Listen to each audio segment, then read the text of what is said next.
Hey, it's Dr. Josh, and if you're watching this video, chances are you popped a rib on the front of your rib cage and now you're having some pain and discomfort and you're looking to find out what you can do to help it. Well, in this video, we're going to do just that, and I'm going to share with you my single best exercise, and that is breathing. And it's called diaphragmatic breathing. And so one of the things that we do when we end up hurting our ribs is we kind of massage it, we do all these other things, and sometimes we take deep breaths like this. And that is also good, but at the same time, it doesn't really help control our core. It doesn't help control our abdominals. And diaphragmatic breathing is actually breathing with our diaphragm, but yet learning how to expand and contract the rib cage and really control our breath. And now there's different techniques and different ways to do it, but the best and easiest way to do it is to just lay down on our back and just do it in that sense. And I could show you how to do that, but I'm going to just show you seated, because once you get this done laying down with your knees bent in this kind of relaxed position, you could do this anywhere. You could do it while you're driving. You could do it for 2 or 3 breaths. You could do it, for a minute or 2 at a time. It can even become a little bit more meditative. But basically, what you're going to do is you're going to breathe from your belly. Belly goes up and gets big, and then belly contracts, but it doesn't go in like this, right? You also want to make sure that you're not doing what we call a rib flare. You want to go, what you want to really focus on is staying in this position.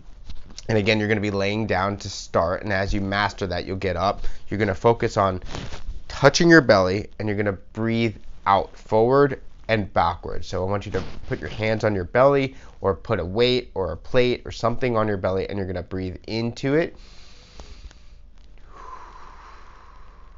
and out. So after you master going forward and backwards, you're going to place your hands onto your side now, here, and you're going to do the same exact thing, but you're going to imagine your belly getting wide and back. So you're going to do the same thing again, and then you're going to combine those two movements together. So you're going to go forward and backwards, and then so forward and backwards as well as wide, and that's going to give you a 360-degree view of how to actually breathe using your belly and not your chest. So we're going to come in, we're going to breathe in and out.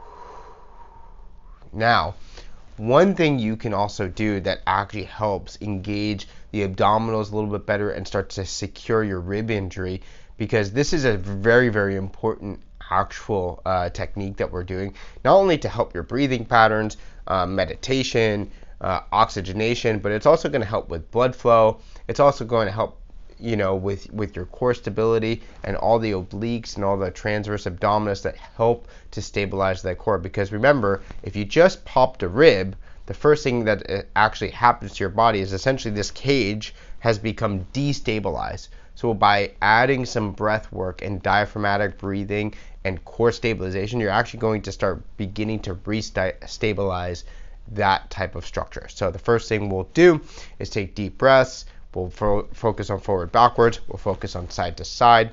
And then after that, if you get a little bit more aggressive and you can lay down, I want you to focus on breathing harder and trying to blow air to the ceiling, okay? So you'll be laying on your back and then start with that. If you become very, very good at this and you can really engage right away, you can start in this very seated position, and you will be not as flush the way I was just sitting, but you're not going to be sitting like this to do it, right? You're going to start focusing on good posture. You're really going to start focusing on breathing up and not overextending. I think that's the one thing you guys got to really be wary of, is don't overextend at the rib. Try not to irritate that area, but just really focus on deep breaths. And if they need to be a little shallower because it causes some pain, that's okay. I'd rather you do that. So keep in mind, you don't want to trigger pain with this. It's really just to start getting some oxygenation, some blood flow, and a good amount of core stability to start taking place without starting to irritate that rib cage. So hopefully this helped, guys. If you have any questions, please let us know. Drop a comment below. And if you enjoyed this video, please subscribe to our channel. It really does help us. I'll see you guys on the mats. Bye.